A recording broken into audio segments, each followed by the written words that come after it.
আপনার হাতে সময় থাকলে এই বাইকের ভিডিওটি সম্পূর্ণ দেখুন। সম্পূর্ণ ভিডিওটি দেখার পর আপনি নিজেই বিশ্বাস করতে পারবেন না এরকম একটা বাইককে লুক দেওয়া যায়। বাইকটি প্রথমে ম্যাট ব্ল্যাক করে ফেলি, তারপরে হালকা পাতলা একটু স্টিকারের টাচ আপ দিই।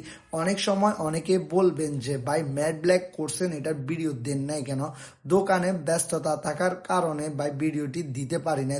তবে ইঞ্জিল এবং কি রিম দেখে অনেকে বুঝতেছেন যে বাইক এটি আগেরটা। তারপরে কাস্টমারের নামটি বড় করে বাইকের মধ্যে দিই, কাস্টমারের যে টিকটক আইডি ওই আইডিটি বাইকের মধ্যে লাগাই। এটা হচ্ছে এটার ফাইনাল লুক।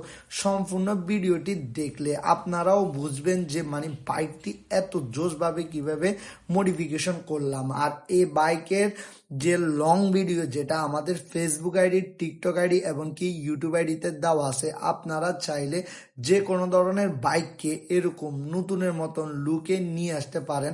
এটা হচ্ছে এই বাইকের ফাইনাল লুক। আলহামদুলিল্লাহ খুবই জোশ একটা লুকে নিয়ে আসি। অনেক সময় কমেন্ট করছেন ছোট বাইকের ভিডিও দেওয়ার জন্য।